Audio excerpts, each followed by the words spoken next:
So, good evening. This is the regular meeting of the Town of Washington Planning Board. We do have a quorum present. There are 5 of us. And so we'll start with the Pledge of Allegiance. Pledge allegiance to the flag of the United States of America and to the republic for which it stands, one nation, under God, indivisible, with liberty and justice for all.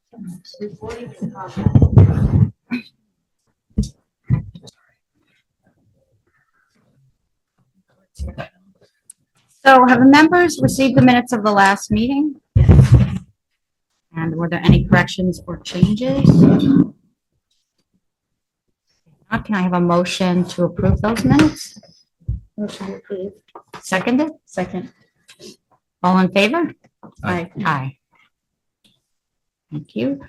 We have one workshop on for tonight and also a pre-application meeting. We will then go on to have a discussion on some suggested changes to the town code, or at least thoughts about how we're going to approach that. And so let's start with the Millbrook Special Farm Parcel 119-125 Butts Hollow Road. And the applicant has applied for preliminary subdivision approval to create 2 lots on a 205.63 acre parcel. So who's here representing the applicant?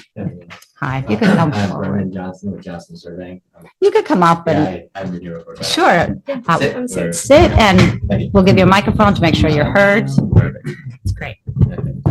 So if you could maybe show us on the map that you have and also just go through the application and Okay, so I made some scaled down copies if anybody would like one.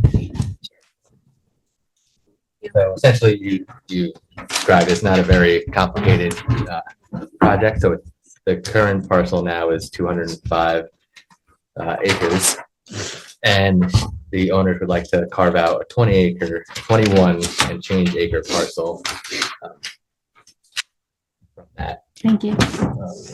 As well. Basically, they're an aging couple, and they're kind of doing some estate planning, and the farm is much bigger than they can really deal with now. So, but they love the area. They want to keep, a parcel for, the 21 acres, and then sell the rest of it. Can I ask, is the property still on the market? I know it has been. I'm just a surveyor. No, I asked actually if she had a potential buyer just to streamline the deed and conveyance process at the end of this, and she said there's not one at the moment. So, And that is the large parcel being sold. well, minus The whole thing. Mine the, once- the contractually will be. 200 was on the Whole thing market was for before. Oh, okay. Yeah. So now it's the 184 will be for sale. Okay. After that. How are they planning to build on this 21 acres? So they are eventually. At the moment now, they're more interested in, downsizing. They do have another home that they're currently living in right now. So, but their goal is to build. They want to continue to keep it ag and do like a small. Now it's a horse farm, ag exempt, and they want to do the same thing, just on a much smaller, On the 21 on the acres? 21 acres. Yeah. So obviously the paddocks will be reconfigured and all.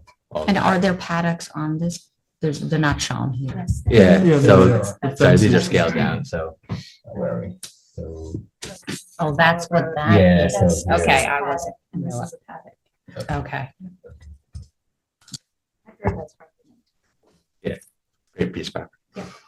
That's a great road, I don't think there are, but are there any wetlands on this 21 acre? So there is a seasonal Oh, the pond. stream, but yeah, the pond, I believe is a NW, is a national Yeah, ends wetland. up on the town. Yeah, map. and I think the stream it kind of, it doesn't come from the pond. Is it a seasonal? Does it dry up? Yeah, It dries Yeah. up.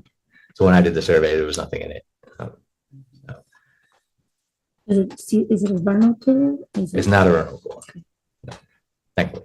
Yeah, it's unclear really what, the town's map shows it as a potential The stream. probable wetlands. Uh, Well, it shows the stream and it shows the area around it. It's probable wetlands. So that's why some of my comments say that it might be good to have the town's expert go out and take a look. Mhm. Well, I think one thing that's required is when a piece of a parcel is subdivided, that the pieces that are then the new existing parcels are buildable parcels. Mhm. And so with the water right there towards the front of the property, I'm just concerned about how a driveway would be constructed and like where the buildable lot would be, how you would enter, you have to cross this seasonal stream. in the pond. Yeah, so obviously, if it was deemed wetland, that would become, further issue. They're all surmountable. Their goal would be to bring a driveway in from the southerly corner, essentially, and they would have to cross that area and essentially run up the. So coming in. Yeah, this was their first idea. And then they would curve up. They actually, if they were to build, they're thinking about something up here. So they would run a driveway kind of up the property line and then come in up this way. I told them to get an easement over the existing driveway and go right to the house. So, but an easement is an encumbrance on the property they want to sell. So, it's kind of up in the air.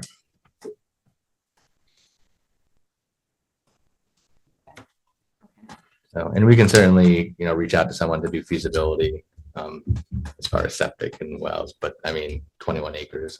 Yeah. I'm sure there's I think we'll something get to there it. I think somewhere. it's really like, if you have at least an acre or two that you can show can fit the Mhm. stuff and avoid the constraints like the wetland area, the steeper slopes to the forested slopes to the west there.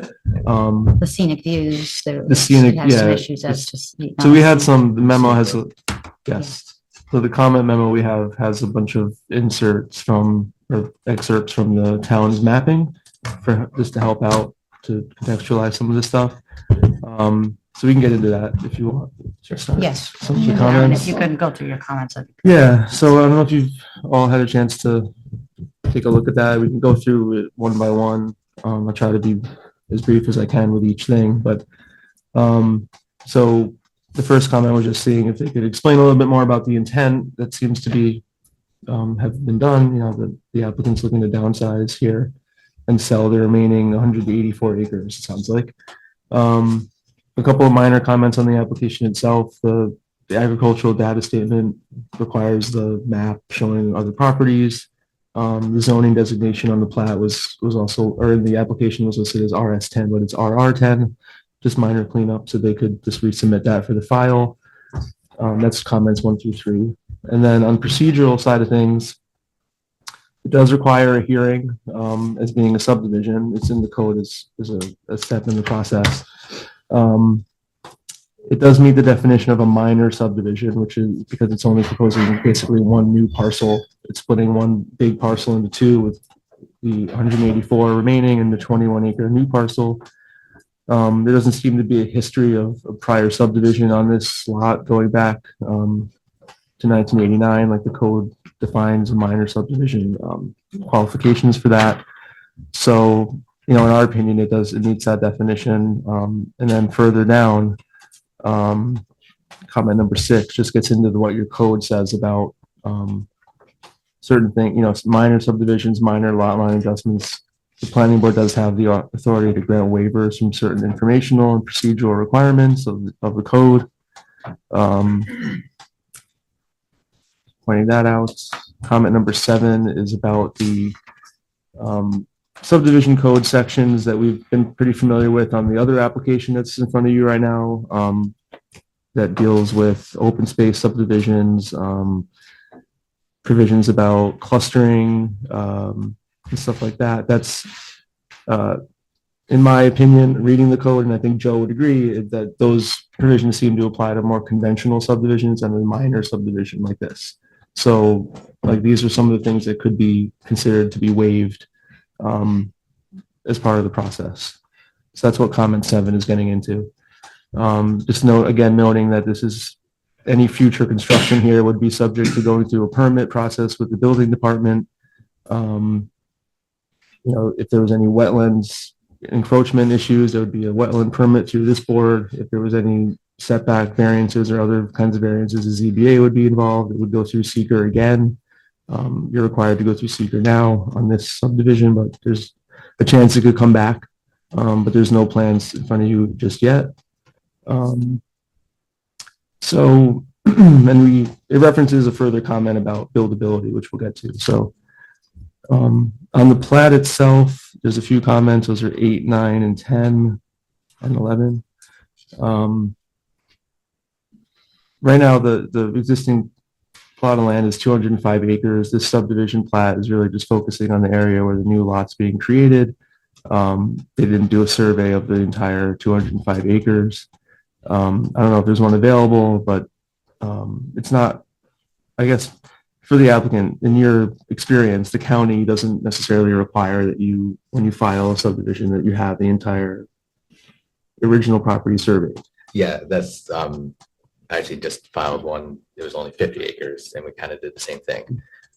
We do have a survey of the whole entire Okay, project. though. recently? Or- Yeah, Okay. that we performed. That would be helpful So just to yeah, I have can as, certainly give you that to you. as for the boards, just especially for issues like what number 9 talks about, which is, do we have any nonconformities or any issues resulting from this split? Like, Built-ins along the edges. all the existing, yeah, all the buildable, or sorry, all the built improvements on this lot are right now on the 184 acre piece to remain, outside of the subdivision.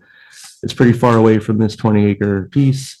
It's clustered as like a farm core type of situation. So, just making sure that there's not going to be any variance issues or other types of code violations, when that subdivision happens. I don't think there are, but if you can confirm that with. Yeah, we can definitely provide that survey. Most of those issues, I believe they did exist, and your other comment mentioned past.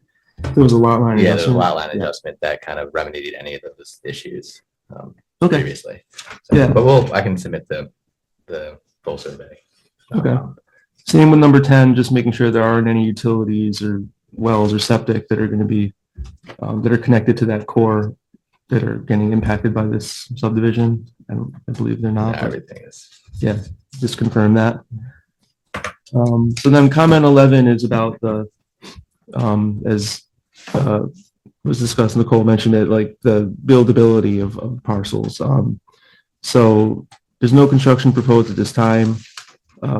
But this board has in the past, I can think of another minor subdivision. That Johnson family subdivision was categorized as a minor, and the applicant did show buildability on those lots with constraints called out like wetlands and slopes and things like that. So it's not unprecedented for you to ask for that. And I think it makes sense given what we're going to talk about with the NRI mapping too, to just, I don't think it has to be on the plat that gets filed, but an exhibit that shows that you can fit a home site in a place that works could be And the something. driveway. The driveway is the main thing. for me, Driveway was key. Yeah. Because Sure. I feel like within that 21 acres, plenty of places you could go. Yeah, there's options for Yeah, driveway access. Either there's an existing shared driveway right now, right? Well, I mean, there's an existing driveway. It's not shared with anybody, but Okay, yeah, I mean, there's laneways and. but that could driveways, become a shared driveway It could with an very easement. well. Yeah. Okay. So comment 11 talks about, and then the rest of the memo is focusing a lot on the NRI maps and the other maps available on the town's website and referencing the code. So I guess I'll walk through each one of those. The ones that we had as things to consider. There were several that don't really apply or don't really present any issues, but there's a handful that are worth talking about. The first one is the steep slopes map. Looking at this area of the property, it's in the southeast corner. It's relatively flat, showing on this, and everything east of that stream is pretty flat. And to the west, the slopes are not exceeding 20%. So it seems like they're not having any steep slope issues with this particular 20 acre split that they're doing here. I think the forested area to the west further up looks like it has the steeper slopes, but those look like they're just going to remain like as they are with this application. The second one we called out was the Village of Millbrook watershed supply map, and that this parcel does fall within that, which does require a couple of referrals that the town has to make, the planning board has to make pursuant to state law. So that comments calling those out those include the Department of New York State Department of Health and the Village of Millbrook have to be notified of the application. There's no requirement to get a response from them. It's just an FYI kind of referral because this project is subject to an EAF. It's listed that it should be forwarded on to those two entities. The wetlands map is next, and that shows it does show the stream. It doesn't show that it's connected to the pond, as the applicant said. It seems like it probably is coming out of a seep or something. So, you know, the wetlands map shows it as a probable wetland area. You do have Steve Marino available to go out and check it. He's available to even go out and flag it. It would just come out of the escrow account that's been established for this application. So the town's expert can go out there and actually do it and report back to the board about. Different. I'm sorry. Go ahead. The stream on, The same, there's the stream. It's more roughly shown on the applicant's drawing because it's, oh, okay. yeah, and this is, you know, this And it seems GIS to is be closer to very, the corner. That's what was getting, that it seems like it's in the corner. yeah, well, that's why I think one of our recommendations is to have Steve go out and just check it out and see what the limits of it are. And you can give you you can go out and shoot the flags he does and you can show them on the survey or the plat. Do you have to do that when the stream is there? If it's dry now, how will he do that? Will he be I mean, able to see it now? It's evident where. It is, okay. And there's still a 50-foot buffer from a. Water courses have a 50-foot and the wetland pond Yeah. I has need to look at the 100. driveway to see where, Yeah. to see where. it- With 20 acres, there's probably a lot of room to work on it, but if the board wants to do the diligence, I think it makes sense to just have that identified by your own professional. The agricultural map is the next one. So this area, and it makes sense because it's, you know, it's not sloped. It's the main farm core of the site. It's identified as having farmland of statewide importance.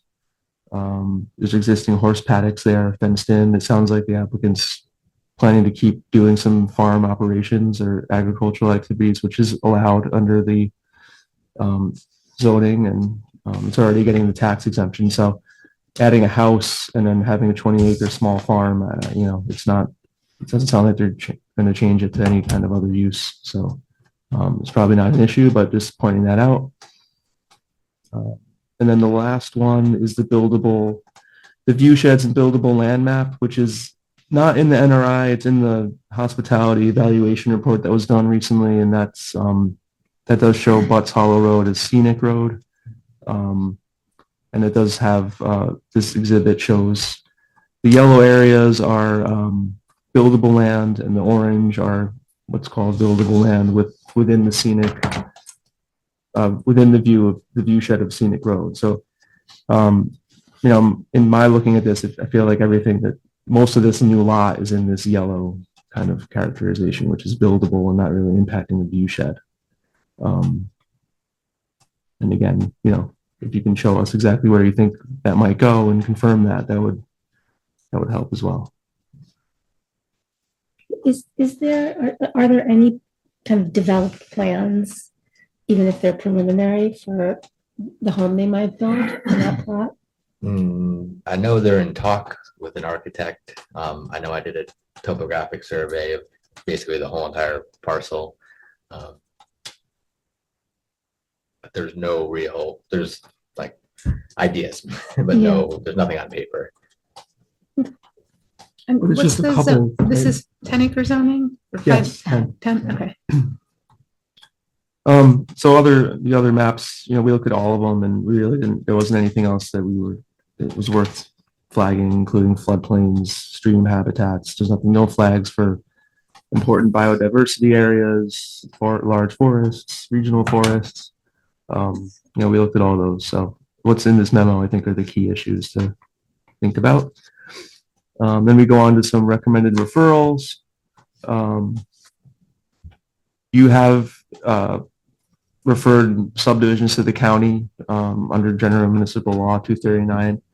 In the past, it doesn't hurt to do that. You'll probably still get a response that says no authority. But just to be thorough, you can submit it to them. And wait out that 30 days. This will require a permission to file from Dutchess County Health Department before it's signed, the final plat signed. That's a standard condition. We do recommend the referral to Steve Marino to get out there and possibly flag the stream and the wetlands around it. The CAC, because of that, might also be interested in getting this and providing some comments as well. And the last referral is what I mentioned about the site being within the watershed protection zone. It requires the EAF to get submitted to the New York State Health Department and the Village of Millbrook. And we've done this on other applications. I can help Jennifer with the emails that, this has to be sent to make that process happen. So that's the referrals. Seeker, we're almost done. Could you Yeah. explain to the board what you had explained to me about the new DEC? So the wetlands law is still new. They have changed some of their wetlands regulations in the process. One of the things the big changes that they've made is, and this is DEC, they have what's called a parcel JD, a parcel jurisdictional determination request, that you can actually go onto their website, submit information about a particular tax parcel, and they can respond with, yes, this contains wetlands, or no, it doesn't. They have new staff now that can actually verify either by looking at satellite images or going out there.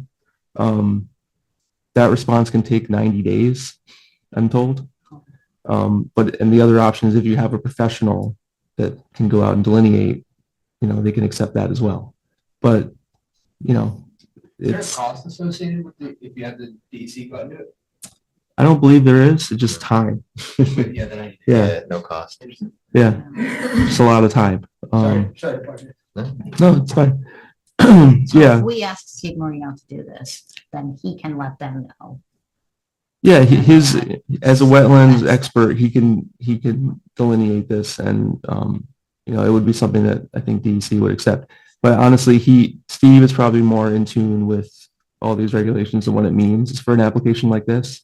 So I think if we refer this to him, I would ask him to also chime in about some of that and how that affects this, because he's in it every day. He's doing this more than I am. So, yeah, hopefully that answers that. Is that a cost that all the towns now are going to have to, It's more like an applicant. or is it a new cost for the applicant?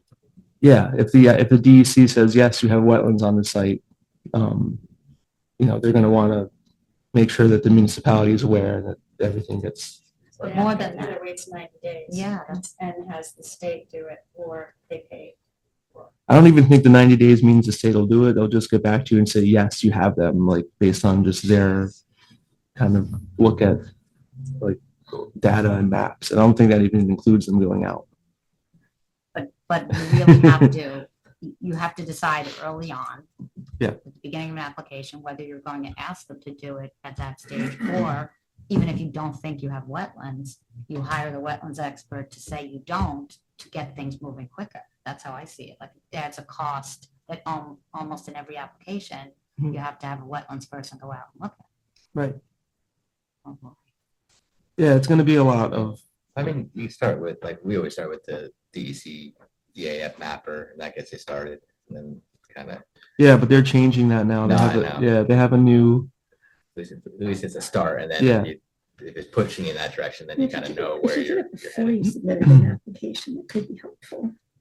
that's another way to do Like it. if you, Yeah. That's a good idea. before somebody applies, But maybe the applicants need to that's do what I'm that saying. in I think it's advance. something, And that's Yeah. why the time's gonna take, because Right, everyone's so gonna be you- like, well, might as well Yeah. do it, just to get it in, because it's 90 days. Yeah. So even if they're, just thinking if they about need it. to or not, they're gonna, Mhm. Sorry, my voice is. It behooves Are them those to do results that valid because they're for going to spend the money on time, it. or if it's for Well, 5 years? it well, doesn't go delineation process, is you good can say for yes, when a they're DEC allowed, signs off on it, it's for 5 years. That's the rule. Yeah. Used to be 10. They Mhm. shrunk it How down. useful that really is. But there, if you go to the environmental resource mapper on DEC's website, there's a new layer called, I think it's like probable or informational wetlands, and it's based on, because their old wetlands layer is very old, like it's based on like hand-drawn maps from like, decades ago, and whereas like the new one is more on aerial photo interpretation mostly. high-res aerial photo interpretation. So they have new drawn boundaries of wetlands now that, you know, I went to the webinar that they recently had, so I'm very new on this, but yeah, it's something to think about. But Steve would know Okay. as well. So. Thanks. Yeah. You were just about to talk about secret. Yeah, seeker. So this is unlisted. It's not a type 1 or type 2. There is a short EAF that was submitted, which was done correctly. We have some minor comments on it, but overall it was done right. We asked that the description be maybe beefed up a little bit in it before it gets referred around. That's what comment 21 is asking for. But yeah, there's no critical environmental areas identified. There's no threatened or endangered species flagged or historic resources. Wetlands is really the only thing that comes up on the mapper. So I think if the board's prepared to, it could be classified as unlisted. You can declare intent to be a lead agency, circulate to the parties we have identified. If the applicant's able to revise the EAF Part 1 in a quick manner, just to get that description a little more robust for the other agencies that are going to get this, that would help.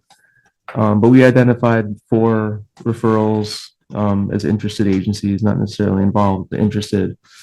And that includes the town board, due to the scenic road jurisdiction. They have the highway super, just for driveway considerations, and the scenic road. The health department, only because they have that permission to file role anyway. Doesn't hurt just to let them know that you're going to be the lead agency and this is an application that you're looking at. And then DEC also, just for the wetland and their new regs. But again, not only does the 90-day thing apply for their new process, but they tend to not really ever reply to these in a timely manner when you refer seeker to them. You're required to wait 30 days before you officially declare yourself lead agency. It's fine to send it to DEC. I would be surprised if they sent back anything within that 30 days. So that's why I think having Steve, be on board to, talk about the wetlands and identify the wetland area, that would go a long way, because, DEC probably would have something to say too, but I just don't think they're going to get back to us in a timely manner. So that's the seeker recommendation. So yeah, we have a few recommendations at the end. Discuss the application, classify us unlisted, circulate it with a notice of intent to be a lead agency, refer it to the town wetlands consultant, refer it to the CAC, possibly to the county too. I think that doesn't hurt to do that. And also, since this does require a public hearing, if you're willing to maybe set that for the next meeting, while all this other stuff is going on, you could certainly do that. And it can be continued if necessary, but I don't think it hurts to get that on the calendar, because they did submit a pretty complete application. We know what they're doing.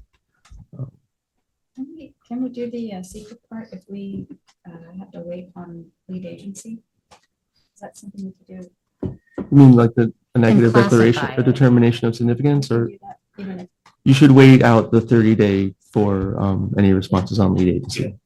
Okay, that's what Right, but you would declare your intent tonight tonight, and then wait out. but we can't do the secret until we are actually after 30 days and we are the lead agency. Yep, and it might also make sense to have a public hearing before you determine significance too, just to hear out anybody and any issues that might come up. Set public hearing for the next meeting, which is 30 days. It's 28 days from now. And you can right? continue to Sure. You can always You're gonna continue it if continue you the public if you hearing. wanted to wait to hear back from if a referral wasn't ready yet and you weren't really ready to close it, or if there was We can just continue. you can always continue it. Process, Yeah. and if anybody has anything to say, you can hear from them. Yeah, I don't think it hurts to start the I hearing. agree. But we can do the referrals too, though, right? Just to get them.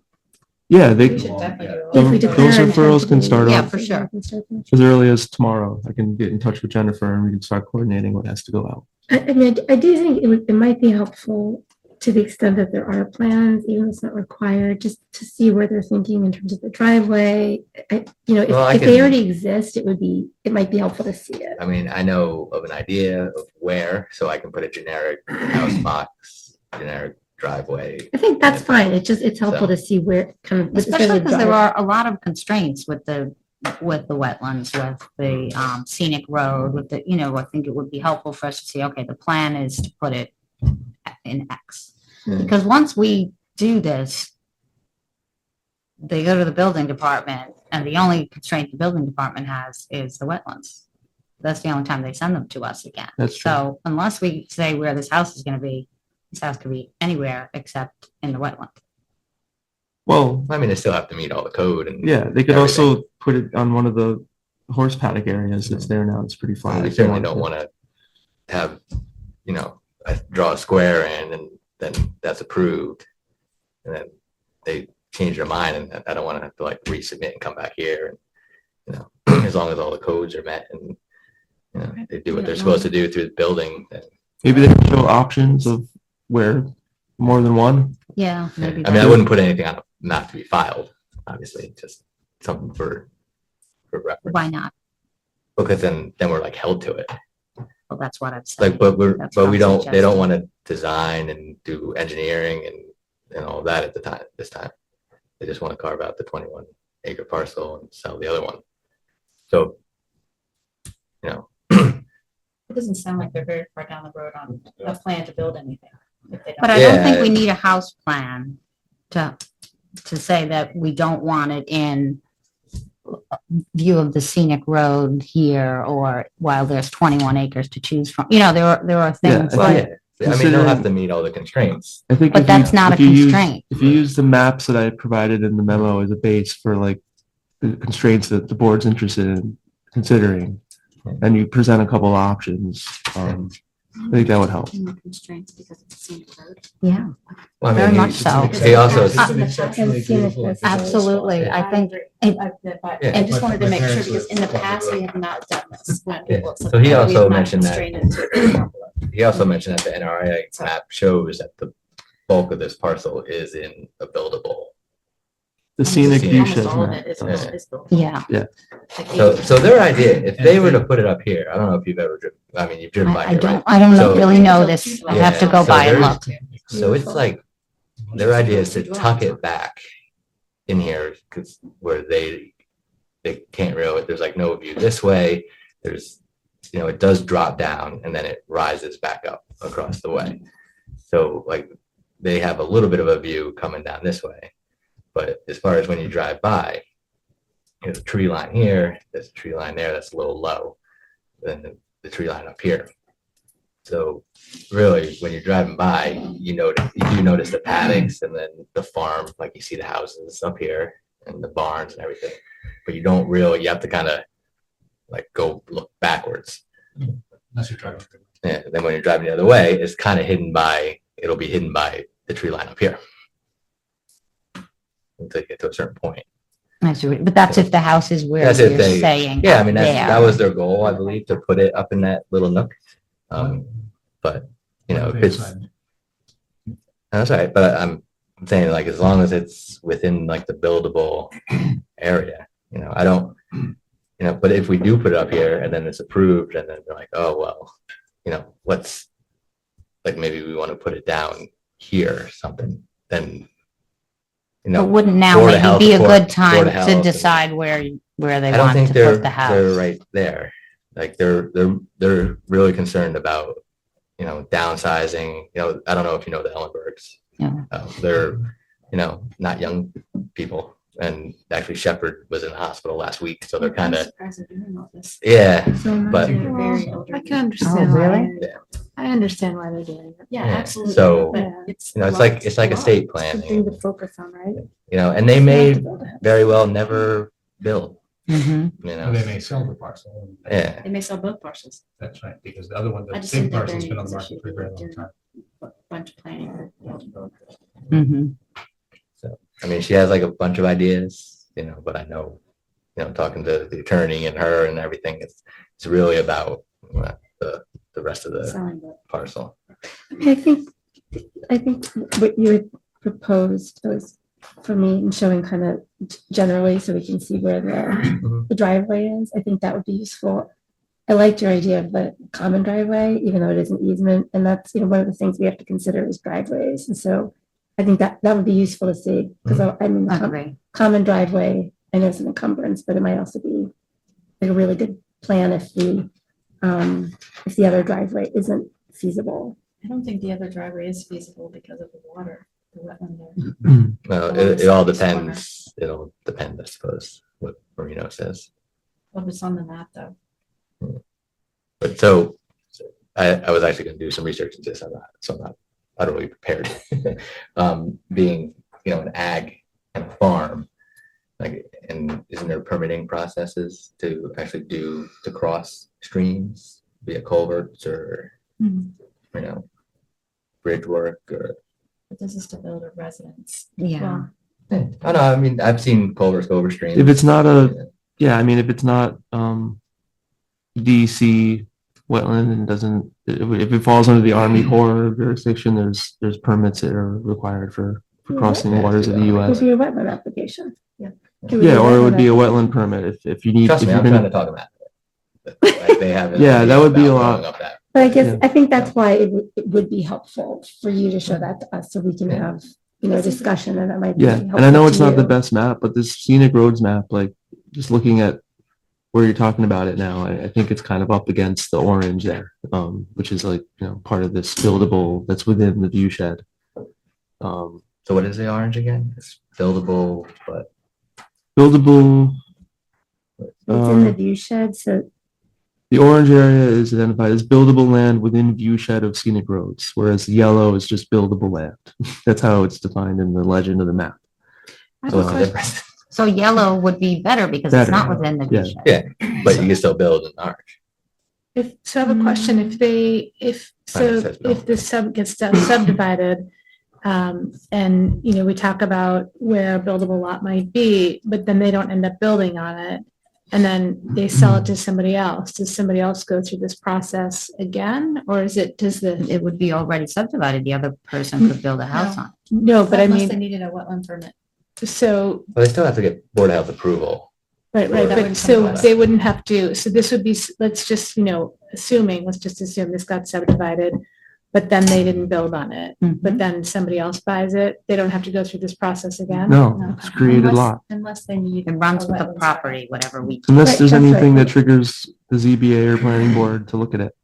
Which. Otherwise, it's just an application to Jonathan's office. It Right, goes but to the the- building inspector. But the building, so in terms of where, if he tells us that they want to build here, and then somebody else buys it, are they going to be beholden to that building? No, that's my entire point. That's is- just what I'm is asking, that yeah. there's Unless nothing it's- to hold them unless to we- that unless we hold them to that in Unless it's a some way. condition. Because the building department has very different criteria. Right. The only time he says, oh, you can't build here or there is if it conflicts with something like the setback or it's too close to a wetland, and then he does send them back to us.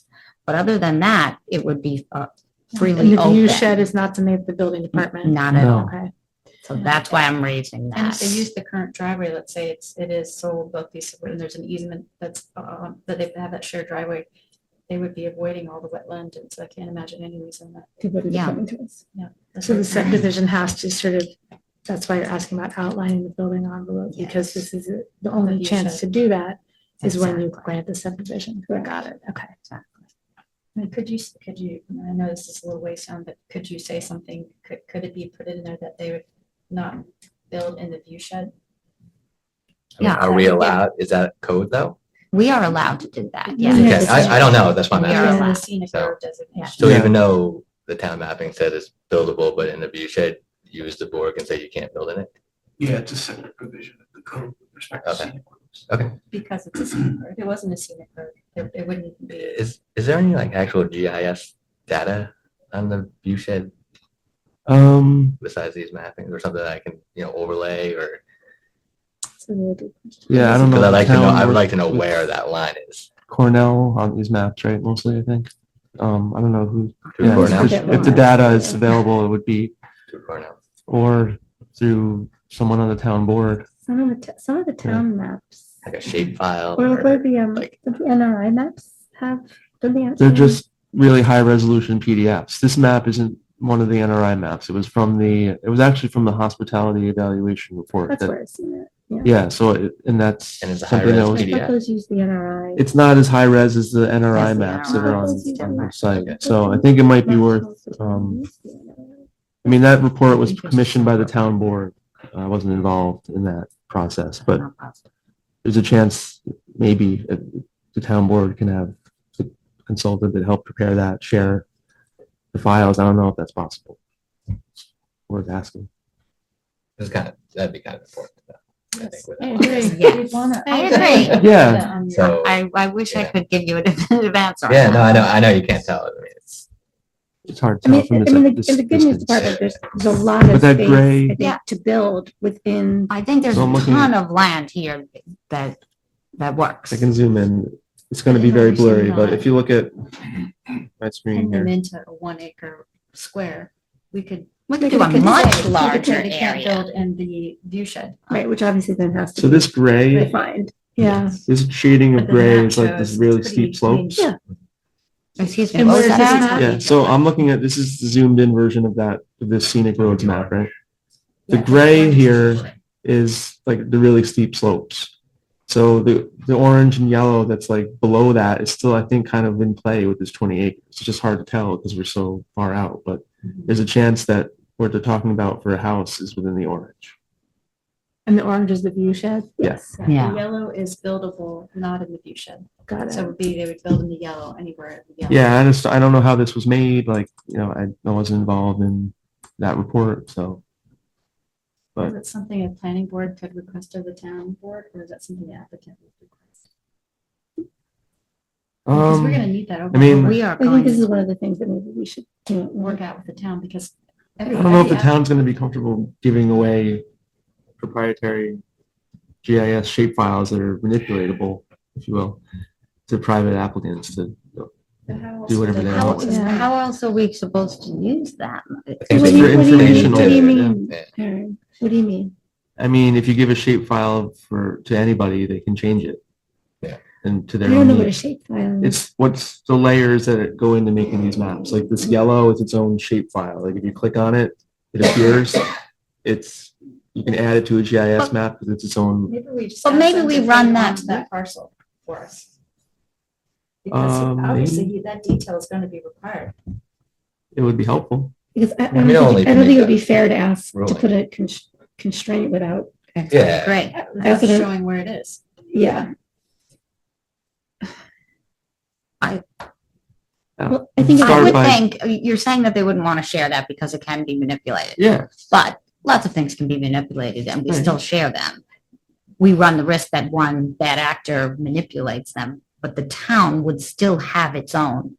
They're not manipulating the version that original the maps town are keeps. They're they are. manipulating something that they would falsely submit to us. I mean, is that the risk we're, doesn't So seem. me as a licensed individual would never, Exactly, like, risk that's my not, license for that's that. not something But that, I somebody find that but troubling. tell you what though, like, you don't think that somebody would say, oh man, I dropped the shape file and it goes like right through where I want the house. I'll just Or that. map it up. They'll do it. They'll do it. They'll do it. Yeah. Unfortunately, but And I mean, I can check this out and see what it looks like. You could geo reference it. Yeah, I mean, I Best can you overlay, Yeah. Is it clear visually when you're there? Is there a clear kind of? I wasn't thinking view shed when I was surveying it, so I'll have to, It just Yeah, gets a little trickier when it's a scenic road. Yeah. It's trickier. And something, once you come up with, if you show that's the spot, like maybe a site visit by the board. I was gonna say, maybe a to site visit. Yeah. And this would see. be a good time of year. Yeah, you can see everything. Yeah. You could have it staked and then you could see, can you see it from the road? Yeah, Can we 'cause see the road from And here? again, we don't need an acre. There's a lot more land here. As long as it would be outside of that view shed, I think it could be a much larger area. I that do we're know there's talking some about. large pine trees here too. And there From may what be I recall. existing, greenery that shields it from the view. I mean, and there might be rock formations, and if you Yeah. see it, it'd probably be helpful to understand it. On that lot. Yeah, so I would certainly like, before you say like, firmly no to the view shed thing, I would like to talk to her, figure out where she wants it staked in. If you would do a site visit or something, road visit, or, whatever, I would certainly appreciate that over just Yeah. looking at I something mean, like this. I think we've done that shut me with down. another applicant. It was incredibly helpful to walk the property. I've done that with several applicants. Yeah, So we could do that between now and the next meeting, or, yeah. sounds like the applicant wants to respond to some of this too in between now and the next meeting and submit by the deadline with some new info. Yeah, for sure. So So do we still think that we should put on for public hearing for next month, or do we think that we need to work out some? I would like to request that you put it on for public hearing. Okay, like I said, you can continue it, Yeah, and and if we if don't it- have a if you're chance not to go ready. out to the site yet, We can continue it and we can also, yeah, as we're we're, definitely gonna make one As referral, as no we're matter what, approaching yeah. it, if either party thinks we're just not ready for it, you can also. Adjourn at you that can point, adjourn. yeah. But having it on there as a kind of a pinch point for people to follow up on this stuff is And I not think bad. we should take the initiation on the lead agency. We should make all the referrals. We should do Mhm. everything Yep. just to- And do neighbors have to be notified? Yeah, they get notified. Yeah, always. for public. Okay, so, So that can be in a motion. Yeah. yeah. Is there anything else before we go through some of our motions? and referrals? there's a few motions to make. Okay. So the first would be do we do the classifying as unlisted first or declaring our intent? Can't do it until we have to do it. Okay. So, can I get a motion to declare our intent to act as lead agency? So Nicole, Nicole moved, I'll second it. all in favor? Right. Aye. Right. Okay.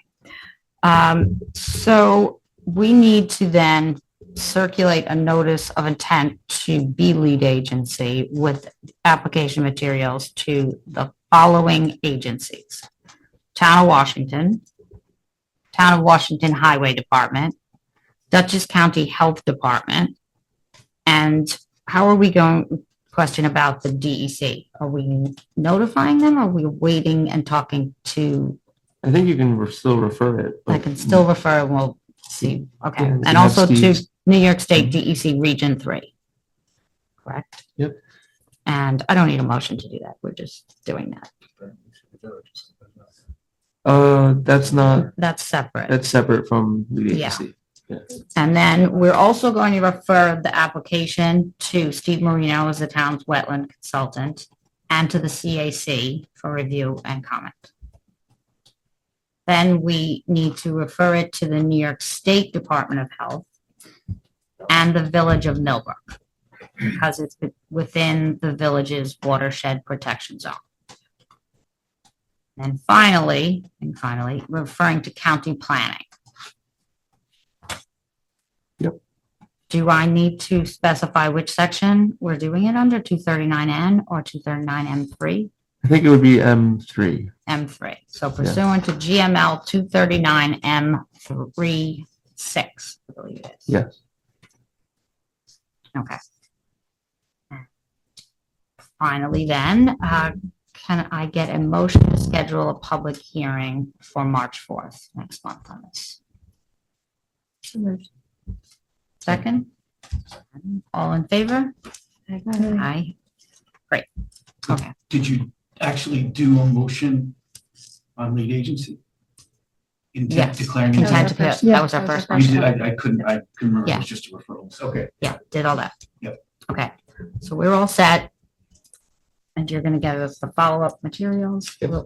Yeah, actually, if you can do that EAF Yeah, I'm gonna do Update that tomorrow morning. sooner the better, because that needs to go out.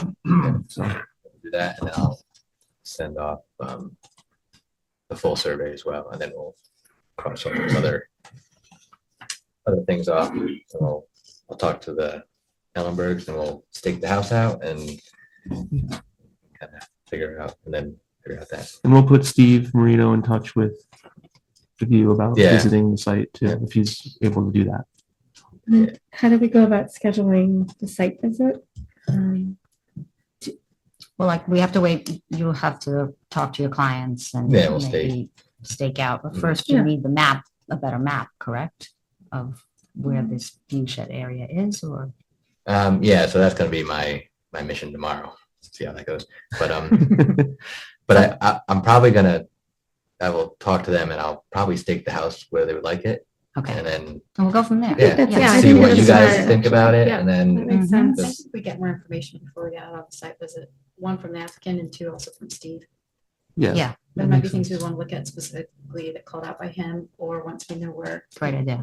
And you can open the public hearing, see if anything, See what and comes of then you that. can continue it because you want to go out and visit the site too. Yeah. That makes sense. It'll Yeah, be March then. I'd probably say site visit like week 3.5 or so. Finds everything's in order. Thank you very much. Well, thank you, and I will, Thank I'll be in you. touch. Thank Thanks a you. lot. Okay. Our next matter, Question. uh, The CAC, is this going to have a house on the map when he puts it back in? Is no, that what- No. No?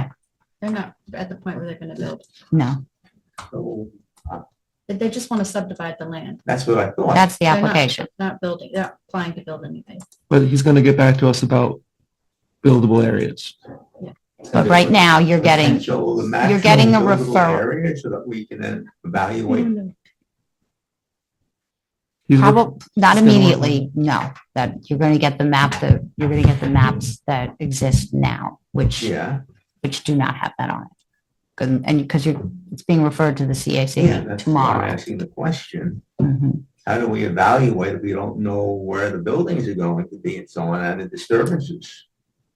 Well, that could be perhaps your comment, that you want But to see that that. might not happen for 2 or 3 owners. Who knows when building would occur.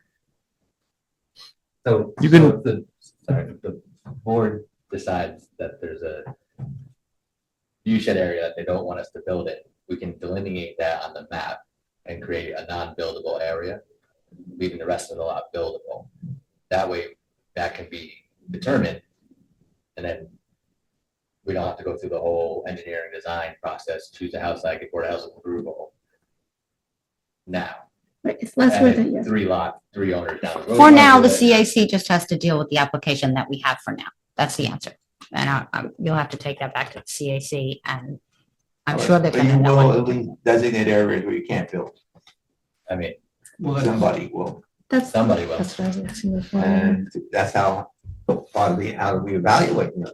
They have to know those areas are not going to be evaluated. We haven't said that we're doing any of that yet. There's been a Another long public- discussion I here know about it's what's a happening. workshop, I know it's a Yeah. workshop, but you're having a public hearing next month. And I think maybe that question then come up in the public hearing. Oh, that'll be the time for you to raise it. Okay. So we're moving on to, Solo. I'm sorry if I Solo. mispronounced Solo. Easier to say than it is to spell. And this is for a 3699 Route 44 parcel. It's a pre-application meeting about a potential change of renter, I suppose it Changing is. tenant. Changing Yeah. tenant. Changing And, occupant, yeah. and there's a special use permit currently. And now you have a building permit to do something else with the site. Is that correct? We have an application in for building permit. We haven't, actually, we haven't even formally submitted one. Okay. We have a set of drawings. So let me back up. My name is Matt Solo. I'm with Highlight Builders. I'm the construction manager for Edward Jones on this specific project. They have signed a lease for the first floor space on the building you mentioned, which is the 3699 Route 44. They have actually a very complete set of design drawings, which is wholly an interior remodel, for lack of a better term. Carpet and paint special in the construction world. Couple interior non-bearing partitions, a conference room and office, refresh, things like that. There is as you mentioned, an existing special use permit, because this is in the HM district. So for non-residential use, it requires the special use permit, which is currently issued to the building owner. We floated these drawings sort of unofficially over to John ahead of a formal application for a permit. And he mentioned that, it would be good to bring in, present the project, and I believe make a determination whether or not the existing special use permit that's issued to the building owner is, if a tenant business would be covered as of right under that permit, or if they should be going in for their own special use permit. It's the same use. It's a professional office, which is, I think his was listed for up to 5 people. professional office, which again, it's, it's a private investment, financial advisor. So, 2 to 3 clients a day, 2 to 3 people working there. Very similar, if not relaxed use compared to what Brian had applied for. And yeah, that's the summary of it anyway. I think the only thing that I thought of when I saw this application in was, I think that the prior applicant had told us that they had a real estate business, but that it was no clients at all. That it was just the people who work in the office. Do you recall that? That's why I don't think we thought of it as a client business that would be. Yeah, I seem to recall it was more like it's property management, right? Yeah. And I think they accepted folks dropping off like rent payments or something, but mostly it wasn't like customers going in Yes. like this situation would be. Mhm. And the 5 employees was just the number of employees that he told us he was going to have in space. Yeah, and it also required 11 parking spaces, and that might be, I don't know if that's adequate now, if there's possibility for, appointments from the public to come in as customers to discuss matters with It sounds like financial experts. But fewer employees. Yeah, and 11 parking spaces, I forget what the rule is, but so it seems like enough, except there is an apartment upstairs. Is it 1 apartment or 2? They use some of the parking spaces as well. I Mhm. think. there was an apartment. Yeah, there's no parking in front. I know. That was an But- issue. No parking allowed on the street in front, It's in the side. lot, yeah. Yeah, it's quite a big lot, Yeah. meaning parking lot behind it. Yeah, it's not like formally marked with Line, stalls, yeah. but there was enough. The site plan that you approved for that prior special permit, they did show space, for 11 cars, I believe. Pull it up, and there was a concern by the board about not having anyone allowed to park on 44 because of sightline issues and other safety issues, which I think you would want to keep. Yeah. It was a problem when it was a deli. Yeah. People would pull up into the front and park there, and it was a real problem walking with you at the intersection. Is that part of parking for Rudy's or Rugi's that? No, none of this is. It's It's right across the street. Yeah. Yeah, but I Yeah. thought that they did, You can see right there. yeah, That's yeah, the lot in question. Yeah. And then this is. I thought they had done some, all right. Are you So- thinking about that gym that's going into? No, I thought that that had been gravelled, the way that this side has been gravelled. I don't know why, I don't know, I'm probably just confusing it, but I, for some reason, thought that there was some Rugi's parking there, but So it seems like a very similar business.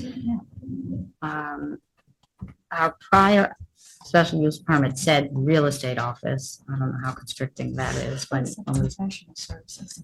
said, do you have real estate? Yeah, I'm not. I think it was pretty specific. The resolution, yeah. Yeah. To me, parking sounds like the biggest concern, because you'd have to just make sure that you had whatever the formula is. I mean, it seems like it would probably be satisfied. I can't remember what the number is. It's like, 11, I think there are 11 spots. And we'll have 3 employees. It's not there as back correction. The language is. Well, I think it's just a formula. You just need to make sure that, it doesn't seem like it would be a problem, but it's just whatever the apartment is times spaces, and then you just to see what's left. Usually 1.5. I think it is Well, 1.5. I have to look. Susan, it was in the whereases that we Yeah, got specific. I'm looking now because I'm not finding it, but I Yeah. thought that it had said, It's what you I said saw to me. 11. No, it's not I'm not talking about the parking. I'm talking Yeah, about the. it narrow is. definition The of proposed what- professional offices on the first floor would be used for a real estate management where do company you see office. that? On the actual resolution that was approving the special permit. Yeah, that's what I'm trying to find it, but I can't. Page 1. Applicant Page sought 1. special use permit for professional offices for the first floor of the building. It's in the 1, 2, We're looking 3, at 4, 5 here. The 5th whereas clause down. Yes, there we go. Okay. I just thought I Yeah, was this says the crazy proposed about that. professional offices on the first floor will be used for a real estate management company office with a maximum number of 5 employees.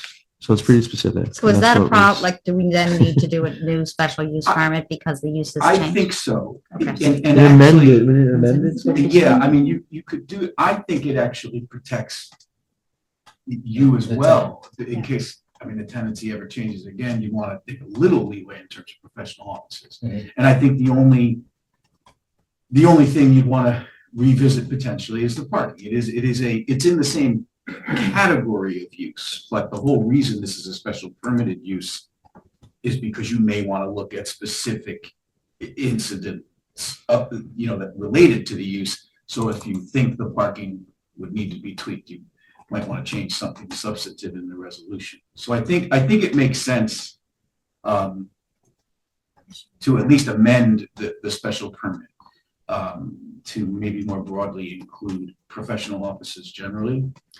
But as I said, that also gives you the opportunity to take another look at the specific use that's proposed and make sure that there aren't any other or Yeah. different conditions Yeah, you would place. so the on it. code is, I'm looking back at comment memos from that other application. So appendix C of the code says 3 spaces per 500 square feet of professional office space. So it came out to like 9 for that application, and then there was 2 for the residential unit that were upstairs. So it's based on square footage, I, 3 per 500. yeah, well, that's, so the 9 + 2 is probably where the 11. That's Yeah, where it came from, that's how it yes. And just for your knowledge too, because I did ask the basically business owner, hey, what's your parking like? She responded with a maximum of 2 spaces for clients because they schedule all their appointments. So worst case scenario, if someone's overlapped, Mhm. you're still here before you come in and park and you have 2 cars there. And then they said between 2 and 4 spaces for employees depending on the day. So So it 6. So they use 6 and a half, yeah. That not, which is within their mind. So. So should their application be to amend this or for a special permit? Do we have an application to amend a special permit? I It's don't the same, I mean, It's the same. the Change of same use? Isn't I- change of use? Didn't we do it's, this? You just issue a new special permit. Okay. Yeah, I think Yeah. it's cleaner. I mean, think you it- really. It's can cleaner do it anyway. Either way, Same yeah. tenant applying for Yeah. something different. It's a new tenant. It's a new service. I mean, yeah, But it doesn't really go with the tenant. Yeah, It should you're go with issuing the it to the property. I don't see the harm in it, and it's a type 2 action still under seeker. right. So we could go through the process of having them submit it, do a public hearing, and then just, It could be quick, Amend- but amend the approval. it'll Yeah. be cleaner Mhm. then and it'll be correct. So I guess I have 2 questions, and I know the answer to the first, but I'll ask it anyway. Is there any way that we can receive construction permits in tandem with going through that process to get physically started, don't and think maybe so. make it a condition for, certificate of occupancy or closeout? I know you don't really have a vehicle to do that, or I don't know. Without, we don't even have an application yet, so I Yeah. don't think we can. wouldn't be great, wouldn't be um, great precedent, but, I mean, certainly. Okay. And Yeah. Certainly though, you could coordinate with our building inspector. No way. Well, he'd ask us. Yeah, Like I but said, there- an email. I mean, if it's going, if we're determining that it needs this Yeah. special permit amended, I think that has to happen before you can get building permit. Issue Issued. permit, right? Yes. Because technically, once he issues a permit, then you guys We're have out no of more. play. Right, Yeah. that's it, yeah. Understood. And that so a new application would require a public hearing. Yeah, but you could apply and be on our agenda for next month and then a public hearing the following month and be done. Any chance we can motion the public hearing as part of this meeting? Not without an Yeah, application. We don't have We've an, only submitted a pre-app Pre-app. request, Yeah. which is why I didn't issue a comment memo. I didn't do much on it because it's So a small It'll escrow. be an April approval. yeah, Mm. that's about the best that we could do on that. Yeah, the pre-application concept is that you can come in with what you want before you apply, so you get feedback. Sure. And there's a small fee associated with that that Mhm. pays Joe and I to be here talking about it. Yeah, I mean, I guess the only other question is there any way we feel comfortable just leaving it as professional office? But that's the problem. It doesn't just say professional. It says office. we- It it says what it's. Real estate what- management, yeah. Yeah. You would still be doing professional office. It's the use being the way that the existing resolution is written doesn't, it's not helping you out. It's got a limited. So if the new approval just says professional offices without It would an be actual, fine. but still has like the employee and parking thing in it, that can still give you you and future tenants Mhm. And it's not like we can strike the possibility You of know, being for without. real feedback. estate office here. Yeah, We don't have that Yeah, I ability. understand. And Yeah. because it's mixed use, there's plenty of residential around it. The neighbors really want to know what kind of business is going in. Sure, yeah. And so that's the point of the public hearing and why it matters, what service is going in there. And it's very Yep. specifically detailed out. in yeah. there. And if there's So- anything that And they're then check noticing it. now that's happening with the existing business that they want to bring up as a concern. Yeah, and the only thing I'll tell you, I mean, look, this is never the kind of news that an owner wants to hear. I understand that. Sure. But the broader special permit will help him in the future. I mean, assuming this may not be the last permit Definitely. he ever has, Yeah, has. right, Just He as won't have to do this professional again, you know, offices. so. Mhm. You wouldn't have to come in front of any public. Understood. Well, all right, so we'll get together an application ASAP. Anything else we should have on our radar and get ahead of, just to keep any hurdles out of the next couple of meetings? So, like, the other application had like the survey with the site plan that was kind of approved simultaneously by the board. It's this drawing, you know, it actually shows the parking stalls, it shows the building, and, you know, it was tied to the resolution, so, They could show it on, even though I know it's gravel, it's not gonna be painted on. that was done, I don't know if it's the They same, just show it. it was done for Adirondack Property Solutions by Stephen Green. Mhm. If he's still, you know, able to, if He the did- owner. He has it, he's mentioned to me that he hasn't. Yeah, so then maybe you, as part of your site, your special use permit application, you have this plan amended. Mhm. Or, Well, amended, or can we just include it as? or you carry it over, because if you want to keep the parking layout the same as you think it'll work, then that's fine too. But I noticed that there's some architectural changes happening to the outside of the building. We saw that. Yes, you sent us something else with pictures Like of new, lighting and different things. Yes. The windows and the face of the building, the brick is going to be like whitewashed or something. Yeah, Yeah, I mean, it's really, it's. seems minimal, but. You know, aesthetic finishes only, but yeah, we Okay. would like to brighten up the brick. Just replace those pictures in kind, you know, fresh covered, either colored green or black paint on It's nice. the shutters. Those look nice. And Is then there, put in some fencing. do we need to do with the lighting? No. Do we have? I think That's just that's a just drawing. a Just precedent like this is what drawing. it will look like. Yes, Fish, sorry. I don't want to misrepresent. So I think if you carry over that site plan is still applicable to this, but the use issue and you know, what's happening inside and what's proposed outside is supplements to it, that would help. Do we have to do anything with dark? What is the, I was just gonna say, this Lighting. light, is going somewhere? Where is that? This would go, it would actually be an interior fixture, but you could see it through the storefronts. Okay. So we, These are already It's not existing, it's just exterior. replacing. Yeah, the there's existing stuff on with the- Same with. Yep. Mm-hmm, just outside trying to of make it. sure we don't. The dark stumble sky over was something exactly, Next time. yeah. Yeah, those are all important things to look at too. So if you want to resubmit the site plan, an application that explains what's happening. Yeah, that's really nice. That would be It's good. gonna be a big It should be improvement. pretty to that light. straightforward. And then you go Yes. I agree. We've already determined that provision of the code about like residential uses and mixed use doesn't apply to this, so I don't think we're gonna I don't think we need to go bring that up Because we again. did this so recently, it's only a few years now, this should be It very was, simple. yeah. Yeah, I wish there was a way we could figure out how to get the public hearing for March. Without, you just need an application, just unfortunately. no way that can happen. I mean, midnight? No. Yeah, I understand. Okay. Well, appreciate your time. Thank you very much. Thank you. Thank you. And, we'll get all this together and get to you. And Thank you. Thank you. I make a minor CAC comment, just to the architect. We're gonna probably wanna look at dark sky lighting, if it is outside lighting. Sure. No problem? Yeah, that's on our radar. Good. Thanks a lot. Great, thank Thank you. you.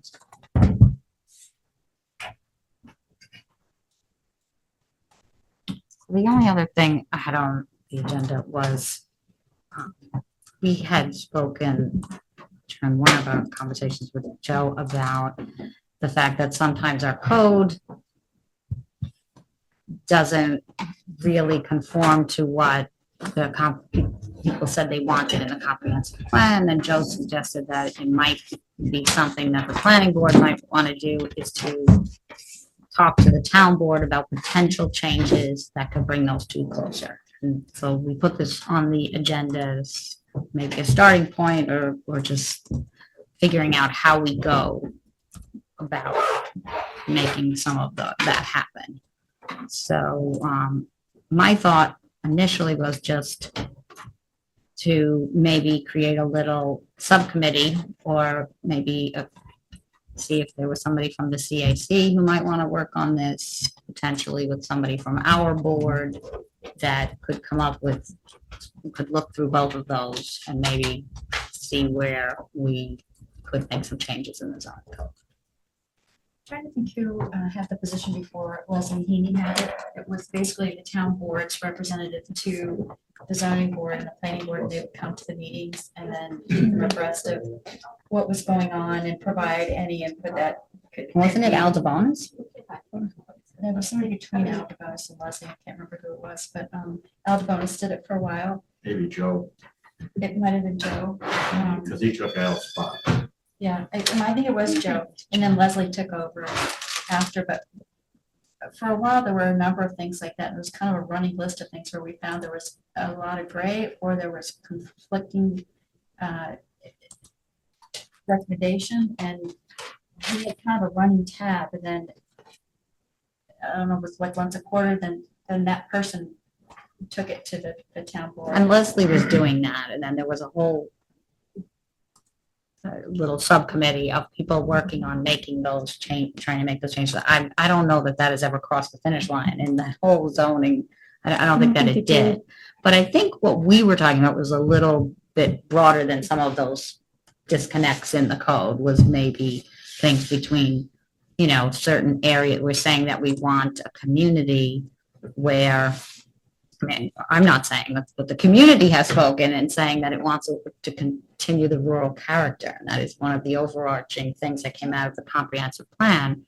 But yet we have a town full of 5-acre zones and, areas that are ripe for huge subdivisions.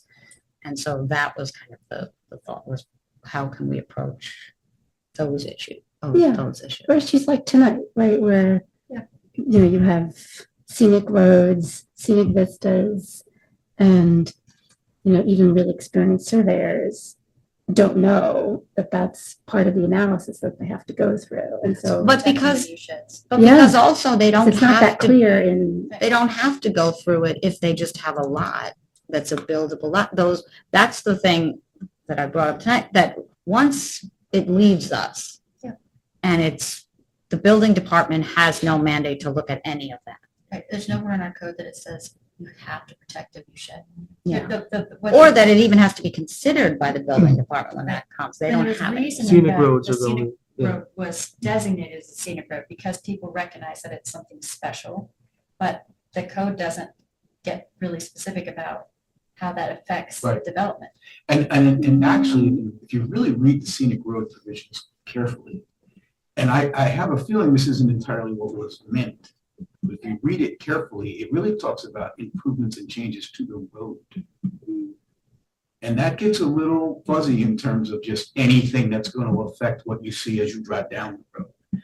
So even there, where there's a clear expression of will by the people and by boards like yours that you want some protection in that regard, I think the town board could probably do better if they were inclined to do so, just in terms of clarifying what the desire is there. I mean, I I do think it's not quite that broad. I think it is pretty specific about preserving the character, and there is a lot of language in the code about scenic vistas. But it's like scattered all throughout these different provisions. And I think it's, they're there, they're clear, they're in the right places, but like so many town codes. But, they also paid a consultant to go in and create these maps of buildable land and then buildable land with view sheds. Like, somebody was thinking that. That is Yeah. obviously the intention. They Yeah. paid a consultant to go in and spend Yeah. an enormous amount of time and resources to make those maps. Yeah. But then didn't really give us a way to overlay it on a parcel or give us the coding to back up that. To back it up. In a view shed, although they went to all the work to show us where the view sheds were. I mean, it's there, it's just not easy to access, right? And that hospitality report was part of the comprehensive plan amendment that was Correct. approved. So it's technically part of the comp plan. It is. And typically, the town board has the zoning board, the planning board, the CAC. We are to do their work. I mean, we're appointed by them and we serve at their will. They're the elected officials. We do their work. That's what we do in our special Mhm. area. Right. And so it's just, what's the process, and is there a process for us to push the other direction? Oh, You know? the process is pretty, you have a lot of weight. I mean, there's no, they're the legislative body, they control their own agenda. They don't have to pay attention to anybody's request to do anything. We get on their agenda. But we're But- advisory. but no, I but would you're think of us advisory as an and- yeah. an advisory group with Sure. knowledge of a On our specific area. area. And you would really just be saying, these are things that we see on a regular basis, that we feel we're perhaps not empowered in the way that the comprehensive plan contemplated, that And asks us you to. spent a lot of money Yeah. to figure out, right? We think these steps would help advance the vision of that master plan. And by the way, you're not alone. It's often a disconnect with the whole master plan process. People get all excited about the master plan revision, they adopt it, and then you still have to go that next step of making those things happen. All you would be doing is saying, these are a couple specific areas where we think with a few tweaks to the code, we could better protect these interests. I think it put some legs under it. Yeah, that's all. I Yeah. also think about areas that, the different areas, kind of like hospitality, where you have, very sensitive areas and you have areas that are more developed. And those may need to be treated differently. So would we asked to be on their town board Yeah. agenda and But I don't think there's a point to asking you to be on their agenda unless we Yes. already have some concrete Yeah, I suggestions. think it We would need to be create those a concrete. memo to them, talk about them, but yeah. a memo to the town Yes. board identifying these things and asking for an opportunity to discuss that further with the town board. But yes, I think you should have this. I think the easier way around this is just come up with the recommendations. And I'll take them to the board. I agree with you 100% on this. And we've had private conversations about this exact same thing that I'm not going to elaborate on right now, but if it is, you guys are the experts on this part, right? So if you come up with a way to use the scenic view map as a way to rewrite the code, come up with a broad idea of it, and I'll bring it to the board. And we can make that happen very easily. Okay. And on the flip side, can we create spaces where we can do higher density housing? So, on one hand, we want to preserve open spaces, but on the other hand, we want to provide housing that's affordable. We need it terribly. And Yeah, so- that's exactly the idea. Part of what I think you'd be doing, in addition to some of these preservation concepts that we want to clarify and maybe give a little more teeth to, would be literally just identifying areas where, hey, this zoning is not sufficient. These lots are too big in this Yeah. area. We don't want to allow. But here's an area where maybe we could have these, smaller lots to make it. So all of that would be on the table just to. Because I think one would help alleviate the other. Yeah. And so that you can't just have these huge parcels of untouched land. It also becomes unbelievably expensive to live here. And you want to have a mix of lots so that you have a In the mix of, same way that they're designated areas for hospitality, right? yeah, I think Right it's now, super As important. far as I know, there's no Yes, no. designated area for a high density. No. I don't Village. know where that would. We you need know, The village. The I don't see village. The that much. villages. It would be asking the town to look at The where villages. that would make sense. Beyond just the little villages. Because That's what's Clifton and designated. College near us off South Road is, I mean, that's still pretty low density, but if there's a way to make little pockets of high density, I think we should bring both high and low density to the town and try to figure out how to make this a mixed, a community with lots of different kinds of people, because that's what makes it special. But my comment before was that we should not just go to the town board and say we see potential for improvement broadly, but then we should make specific recommendations, whether Yeah. it's a subcommittee or, Make a plan. yeah. So this is what we'd like Make it easy. to see A, B, and C. et cetera. And by the way, if the town board had a similar idea on their own, they would frankly do the same thing. They would still, if they were doing it right, ask Ask you us. to weigh in on what those changes should be. So all you're really doing is maybe jumping to step two, right? Like you're Yeah. taking the initiative on what that might be. So there's, yeah. I think the it's- first thing to start with are the scenic roads. Just go through the actual scenic roads that are, designated scenic and 16, right? yeah, so that would be a place to start with. How does one protect those? What kind of watersheds? density do you want in Yeah, those what- areas? Yeah. What kind of density does one want And there? What's realistic and reasonable, and not to stick it to people with large plots of land.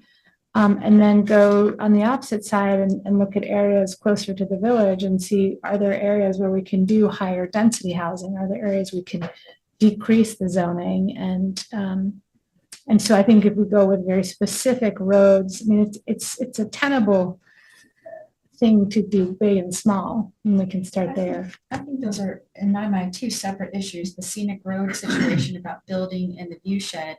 I think it's protecting the view sheds but right now it doesn't specifically say that. I mean, the maps were developed and the comprehensive plan says it, but there's nowhere in the code that says you can't build, like the building inspector. The building inspector that can't say, don't build in the view shed. If that person already had this 24-acre lot and owned it and decided now they were going to build on it, they would never have to come to the planning board. And no one, the building inspector doesn't have anything to stand on to say you can't build in the view shed if it's just the building inspector. And so I think that's a separate thing, is identifying these scenic roads and talking about building or not building in view sheds to protect these view sheds, because obviously that's what the comprehensive plan is telling us, but there's no code behind it. For us. Exactly, not for the It's a building. gray I mean, there's area for code, us. I think there's code for us. Yeah, I think There's there's, code, there is code for us. I mean, those are two different things. there's Yeah. definitely code for us. I mean, we have 137.14, But which for is, the building inspector, because so many of these Right. areas that would be constructed, like for example, this situation would never come to the planning board. It doesn't, the building inspector, we would never even know about it. And the next thing you know, a big house would have gone Yeah. up, It's happened all over the town. blocking this view Yeah, shed. there's certain things So in the that's a code that separate issue we would look versus density and zoning, 1 acre, 5 acre, how many, Yeah. that's a totally I don't think separate we to can me. do For sure. that. But there's lots of without issues. a Right, lot of correct. But we just need to consultants, record because you these can't and then, propose subdivisions. And I don't know if it people's makes- homes. I mean, we don't want to go changing this every year. Get No, all of but this them. is So there's a lot of work. Right. But a lot of Multiple this is steps. because we've just adopted this comprehensive plan, and now we've got to get the legs under it so that the building inspector, as well as the boards, can have a more definitive way of going about this, because so much of it doesn't come to any of the boards. It just goes through the building inspector, and the building inspector wouldn't have any reason to throw a flag up like a wetlands permit or something like that, that would bring it to a board for us to be able to use this. It's just going to happen and be built right now. So these view shed maps, what legal authority do they hold, if any? No, Are they just because- recommendations? Because the building inspector isn't required to enforce a Yeah, he's view not. shed protection. And so the town needs to get, we as a town need to get behind and back up the comprehensive plan, because right now the building inspector doesn't have anything that what we have, and most of it's not even coming to the boards. So I agree with you. that's my thinking on the It view needs sheds to and be the much scenic roads. clearer. Yeah. I agree with you. For him, or her, whoever is in the building. And also for applicants, so that they have a Right. reasonable expectation of, Because that's a of the- lot for them. We develop these maps, but then we don't have a good, easy way for them to overlay it on their Totally. parcel and figure out where the view sheds even are within 500 feet or 1,000 feet or whatever. So, And also how to, how to protect.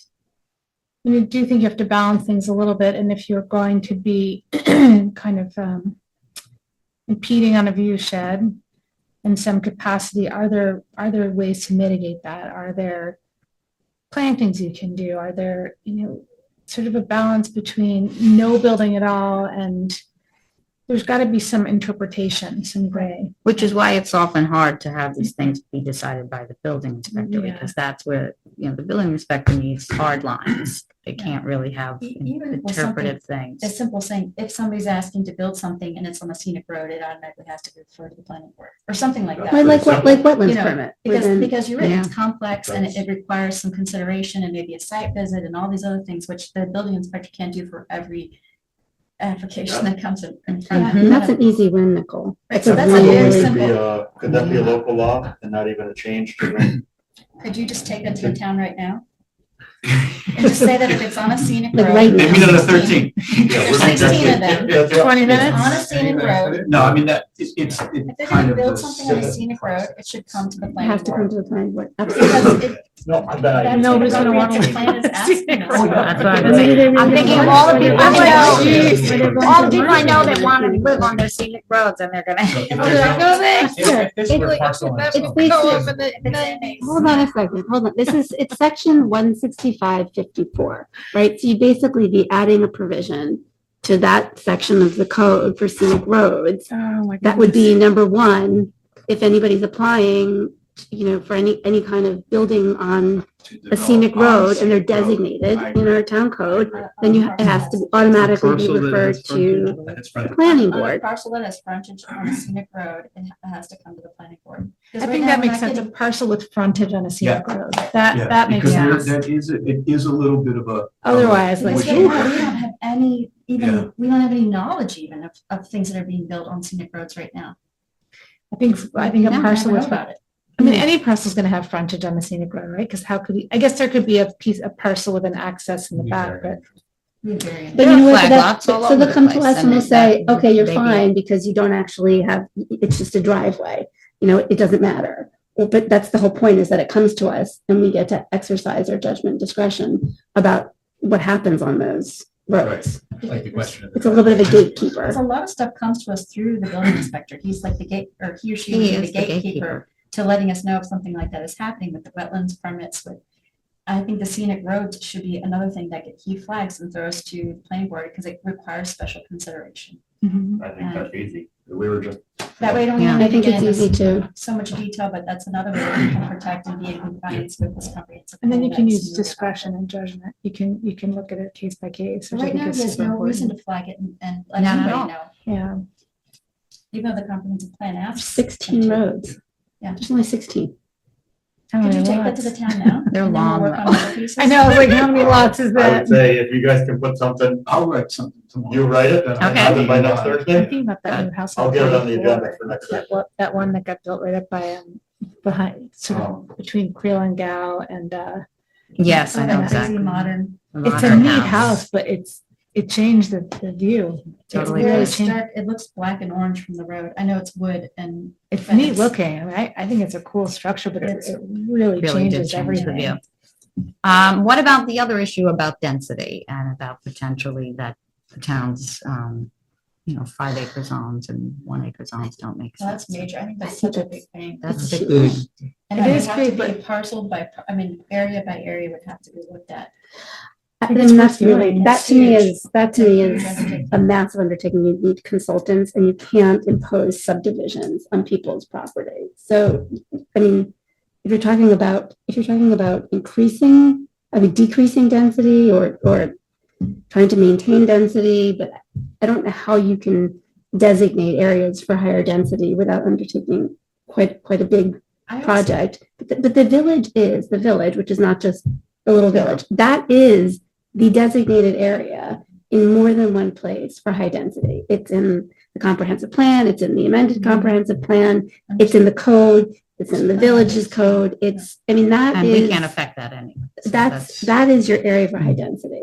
And that goes, broader than just the village. But going the other way, Yeah, but I guess we'd have to figure out what are the sensitive areas, how do you even, But I think don't you feel like you kind of know that? Like, isn't the whole point, everything that is the impetus for this discussion is that it seems to me anyway, that you guys do have a pretty good idea of the areas of town where There are a few. larger lot subdivisions make more sense, like larger than 5.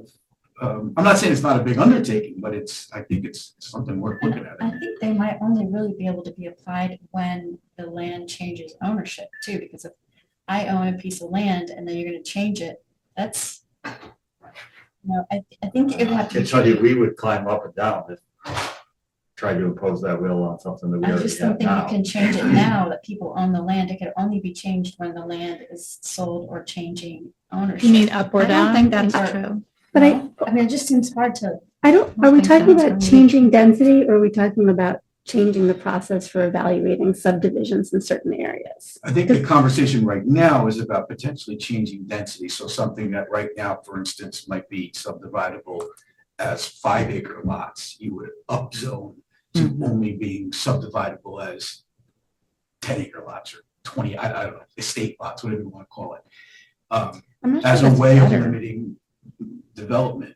I mean, it's a I think in rezoning. some I mean, ways that may make it's sense. rezoning an area. That's But what in makes some ways, it sense. can make it worse. I don't know. It's, Right, but you're not gonna take a In what rural, way? open area, like an estate level property, like that area, and turn that into high density. no. So, It sounds like, I mean, Joe was saying, it's a rezoning that usually applicants come to the town board with, like an owner of a property wants to say, I want to change this from 10-acre zoning to 5-acre zoning or something like that. It comes from the owner applying to the town board to get the zoning map changed for their property or That's maybe usually some how other that properties. Well, it is often how it comes in the ordinary private course of property. business, but the other way that it can happen is as a result of a comprehensive plan that Right. says you ought to be making these, in this case, rural, low-density development. So what you'd be doing is. And that's what it advancing says, the as goal of clearly as it can and say Does it. anybody have the But that code up? does- What's the section, so the conservation density subdivision, I think that's what it's called. I can never get the name right. That kind of sets out what we're talking about, which is where you're requiring lots to be, I think that one is like 5 times Yeah. the minimum zoning. So if it were if you had a huge parcel and it was 5-acre zoning, you couldn't subdivide into parcels that were fewer than 25 acres, right? So that section of the code, I think, is helpful. It's 137.29. Thanks. That's helpful, I guess, in maybe framing how you increase or decrease density. so for example, where this whole new comprehensive plan came from and the reason we surveyed the entire community and we had all these meetings was because a developer came into our community and wanted to take a large estate sized piece of land and turn it into a more dense, more used parcel. And what the community said is that we want to keep the area rural. That's what they said. But look at all of the things that are coming on the market, like the Hitchcock property, which is right here on the border of the town, has come on and it's almost 2,000 acres. And Isn't it's a in- bunch of it in forestry though? I've No. heard that. I don't know. I don't, if you look on the map, the only thing I can see is wetlands. There's Wetlands multiple would be kinds of wetlands on it. But it's not in any kind of conservation, it's not in any kind of easement, like. you It'd can get a still be in forestry- forestry. You wouldn't see forestry on that. Yeah, I feel like there is some limitation, There's but a forestry easement. Forestry exemption Exemption. means they would have gotten an Because we- exemption for the last 50 or 75 years, and then I don't see them, but I mean, you'd have to look on the deeper. I think you'd- I think the point is that there's very large parcels that are coming on the So market. but what I'm saying is there's a 2,000 acre parcel and there's many, but I'm just using that one because it is on the market right now for $66 million or whatever, but it's out there. And so it's an in play right now. So it's And not it has a an make offer. believe. It has an offer on it. It has an offer on it and it's a developer. It's not a person that's gonna buy it. Uh, I mean, and live there like as a residential home. It's not. Anyway, so the point is there is a big piece of land that's on for 2,000 acres and it's in RR10 zoning. Yeah. So you could put 20. Yeah. Am I doing math right? 200 200. Two- Yeah. 200 homes on Yep. this piece of land by our current code. You could Well, put 200 homes on there. I mean, But that if, would the have to come maximum in of- front of this board Of to approve a course. subdivision Right, but I'm plan. saying And that's there's what our- wetlands that's and what our- forestry That's what and our the- code says Well, right yeah. now. But that means that there are that many buildable lots, right? There aren't that many. No, but- that's not what Yeah. that So- means. But I'm just saying by our code, it's RR10, and that's what we're talking about, right? It's changing the code. That's what we're trying to get at, is because the comprehensive plan says we want to keep our area rural. Do we want to look at areas where it makes sense to change from R10 to R25 or whatever it is? Yeah, that's- Is that something? That's the point, Yeah, yeah. that's the I mean, the idea, yeah. problem with that is you limit the people who can buy a property of that size. That's, It makes that's it impossible for absolutely, it's middle class to own 25 Very- acres and very build a difficult, house on it. So very the- difficult. I guess So what do my you think problem, The comprehensive plan is asking us to do then. Personal opinion, Yes, protect the agricultural land. The best agricultural land in the town, let's protect that so that we're not building houses on that. But the Hitchcock That's property going is to- probably the most visible agricultural land in our area. I actually, With all Visible the maybe, but not cattle the and the best. barn. So But that's- let's protect it anyway. And that's gonna limit where your houses are anyway. If there's a way to do that. I don't know how to do that. but I Yeah. I don't think Sure, anybody but knows. I think that's the personal opinion. Conservation overlay. The open space Yeah, subdivision. it's not our mandate. Our provisions in your mandate is code. not to provide, and this is, I'm not saying that, sorry, go I ahead. think we're getting off of. I guess No, here's I the think thing. It's all But connected. our mandate is, for better or for worse, not to create affordable housing. And affordable housing, by the way, has a very specific definition, and none of the houses here are going to fall into that. When we say affordable housing, sometimes we're talking about like Section 8 housing, and that's a complete other thing. What makes a house affordable to anybody else?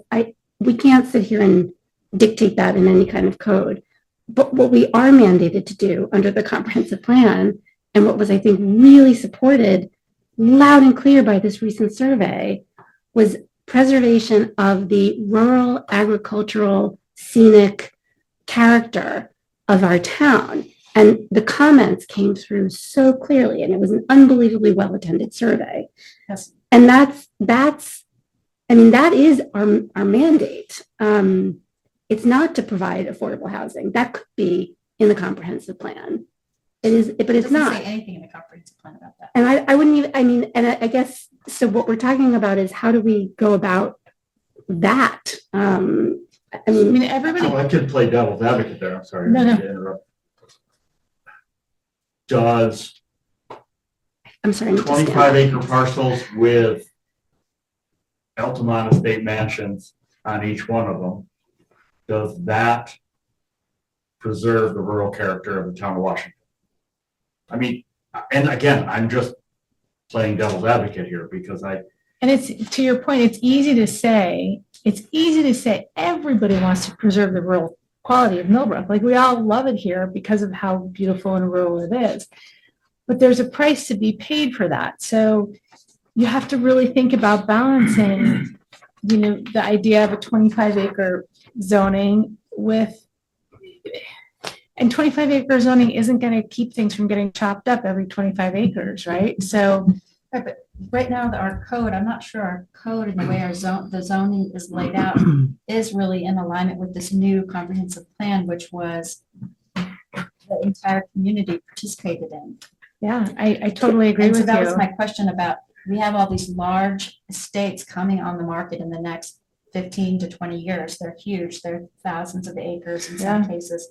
And they're sitting in RR10 zoning. Right. And so that's the question is our current zoning, I guess that's what I'm getting, is going through the town board that sets the zoning and the code for that. Is the comprehensive plan in alignment with our current zoning? And is it equipped to handle Is what it- you're gonna see in the next 10 years? And I Because believe they're the asking us village not to took do some things action. Like the developer coming in and developing that estate, and that wasn't even that big of an estate. There are plenty of larger ones that are going to come on just generationally over the next Absolutely. decade or two. And I they're have already an, I planning. have an idea, which I'm sure everybody will hate, but I'm going to throw it out there anyway.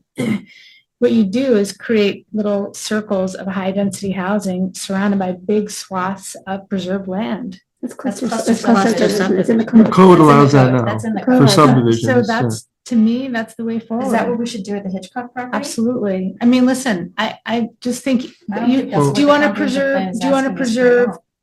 2,000 acres and have 50 acres cluster? Or do you want to have 25 acre zoning or even 10 acre zoning and have two, if you take a pie and you break it up into all those little pieces, I feel that the best way, and again, I'm sure everybody has different opinions. Well, the state has opinions and their laws. I mean, that's not what we like individually feel. It's No, what but the she Can I- was can I saying read that something? cluster subdivision. But would that's- work. Yeah. That's Can what that's what it asked us to do initially, is to consider the cluster subdivision right away. I mean, That's the New York State. It's in the code. I think, I think it would be a good, I Well, think this, yeah. if you haven't like read this subdivision permit. I could lately, read it and I, The But you open should, no, space it's, listen, provision, listen to this. It's not that It's not hard, you have to read it, right? Preservation of existing features. This is, in the code. Existing features which would add value to the residential development or whose preservation would benefit the town, such as groves of mature trees, large individual trees, scenic vistas, water courses, historic areas, and similar irreplaceable assets should be preserved insofar as possible through sensitive design of the subdivision and conservation easements. Okay, that's in our code. And then we have the planning board may, in order to ensure preservation of such resources and to mitigate potentially adverse impacts of land subdivision, require that a subdivider place conservation easements upon such lands as should be protected as a condition of subdivision approval. Our code is so clear that the objective is preservation. And we have cluster subdivision code. We have that. So, I mean, So I it's in think there. that's how you evaluate somebody that comes in with the Hitchcock property in a year from now, just wants to subdivide it. You go through these provisions of the open space subdivision and clustering, and you make them show you all this, and you place restrictions on it. I mean, it's in the code now. I don't think it's like that. So there's, I guess, you have I that. suppose, There's yes, but I suppose what Nicole is saying is that if the comprehensive plan loud and clear says that 10 acre zoning is not enough, right, for large parcels like that, if that would alter the rural and agricultural, character of our town, then maybe we need to change that zoning to reflect what came through really clear from the town in terms of what it wants for, the future of our land use. and then do you spot zone it? I mean, you can't spot zone it. So you can't just say in an area that has 10 acre zoning, okay, so Hitchcock, you've got your 2,000 acres, but we're going to change the zoning for that area only. No, you can't, you can't do it necessarily for spot zoning, in my experience, is a bit of an overused term because it's not even necessarily spot zoning, even if you only change the zoning on a single lot, depending on what the other public benefits are to that rezoning. Having said that, I don't think that's what we're talking about either. This would be, it's a fair point to raise. I'm glad you raised it. You got to be careful about it. But I think the idea would be you'd be identifying sections of town, areas of town, not just like this property and that property. You're saying, Exactly. look, Would that these- be an overlay then? In Yeah. that section? you could draft it that way. Because that's, I think what you're saying is not a spot or a parcel, it's an area. Yeah, but it's, you'd be potentially Yeah, taking you're areas that looking are at that right currently now. R5 and making them R whatever you think is the right, Yeah. Maybe in some areas it makes sense for them to be RR1 or something, but then in most areas it probably makes sense for them to be something else. But Doug just raised an interesting point, which is, does raising the density to R25 accomplish that purpose? I think that's the point you're making. That's- right? that's what I Just- said. Just That's because it's not a a point- large lot doesn't mean that it's. Now we preserving. have a Exactly. many large mansions. Exactly. And is that what the Exactly. town was talking about when they were talking about, No, I think it you know, gets the back to what you rural just read, character? is the maturity of the trees and all the other things that go in with the. There's just things to But, consider. I mean, so I guess one part of what we're talking about is if you change it from 10 to 25, that's the starting point, right? You could still, somebody could come to us with, 25 acre, R25, I'm making this up. We have R25 acre zoning in this one parcel. And somebody wants to subdivide it. And we decide that 25 acre parcels are not appropriate for that, that parcel, right? It doesn't mean that you're saying you can divide this into 25-acre parcels. You'd still go through the All same the same analysis. process. You're just You're starting at a higher point. You're where starting at a an higher point. expectation from people who come in and buy property as well. Yes. They don't have this expectation that they can do this So what development. happens if one owner owns this 25 acres and they decide to turn it into their family compound? They already own the property. They want to build a second home. Then they would be restricted by just, we can only have certain amount of accessory structures I mean, on a we're property. adding, Right, but that's where the R 25 would have teeth, is because you can't put multiple dwellings on the R 25. You can have one dwelling per 25 acres. That's where the. Yeah. That's where the teeth. I mean, I think it's interesting because, what you said that the town has spoken loud and clear, but I think everybody has a different idea of what that means to them. Does it mean big houses every 25 acres? Does it mean, cluster housing? What does it mean? And I think maintaining the rural character, I would argue that 25 acre zoning does not maintain the rural character, because then you have, it's complicated, right? We can't even agree in a small room here, and all of us have the same idea in mind. It's really complicated. It's And very so it may be complicated. that when something like Hitchcock has to come to the board and has to be decided case by case. I mean, it may just be that simple. Um, Just I mean, it's because- great that you have these provisions and that you just rattled off too, and then what we've gone to on another application about the clustering and the open space. Not a lot of towns have this power. Planning boards don't have this type of authority. So, I mean, that's great. That's a good start. And it allows you to look at these things on a case by case basis when they come in. I think it's sort of Right. important. I mean, I wish that there was a single magic wand that we could wave and say, yes, like this kind of zoning works here and this there, but I think it's way more nuanced than that because of the. And it's a lot of, housing. it's quite an undertaking for the town board to study in the, some kind of townwide area rezoning But I and mean, I what would- goes along with that. I don't think Yeah. this is the right forum to try to solve the problem tonight. Exactly. I was And gonna here's- say, right, I'm here's- going to here's say why I that. say- here's why I say that. There's no question. That study's already been done. That's the point. There's a That's right. comprehensive plan that exists. The That's right. study's been done. Based on a You're asking huge the amount of board survey responses. to act on certain things. And the process, just so everybody understands, including the public, would be, even if you suggested some things and the town board was inclined to take them up and consider them, nothing would happen without a series of public hearings and the adoption of a local law. And people would be able to come and you'd get the whole town coming in potentially again, very interested, very informed, and they might say, no, that's a terrible idea. And you hear from them. Right.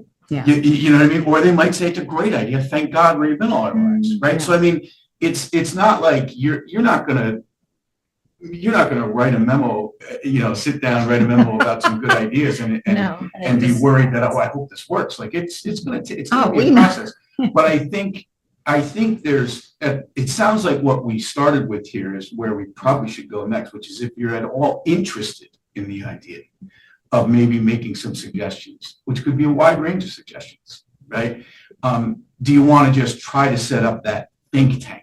Yeah. Like, you know what I mean? Just to give it some thought. Because I don't think, as you said, we're not going to, in this room, decide what the right answers are No, tonight. I don't think we're just- ever going to decide. Yeah. I think it's such a hard Simple mandate. things I think that we Yeah, I can think all you're agree right. on is, can we change within the scenic roads. town Yeah. what the building inspector flags? And Yeah, because of the, That's a good idea. because of the new comprehensive plan, we have 16 scenic roads in our area of purview. And we're just saying that from going forward, the building inspector has to flag those and they have to come to the planning board to be evaluated on a case-by-case basis because of the special Yeah. Nature.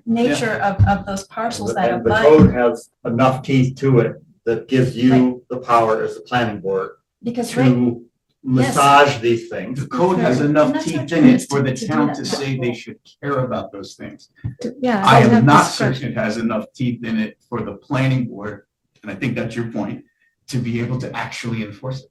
Yeah, no, we need a Well, change so for So that's that. the they idea. went The through all the idea- trouble of the comprehensive plan, adopting it, and it's saying that they want that. They Right. went through the trouble of designated scenic roads. And then they also went further just recently, hiring a consultant to go in and map all the areas on whether or not they're scenic overshed, what's it called? Viewshed. And so they've done all these Yeah. things, but then yet the building inspector can allow a building to go right up in the middle of Yeah. all that. And so what we're asking the town is, can we change, and this isn't changing a law or changing a zoning or anything, just we're asking from going forward, if there is a property that comes to the building No, I don't think inspector. that you can That's- just do I that. think it needs to be in the No, you'd code. have to No, add, they you'd can't. add it as a sub.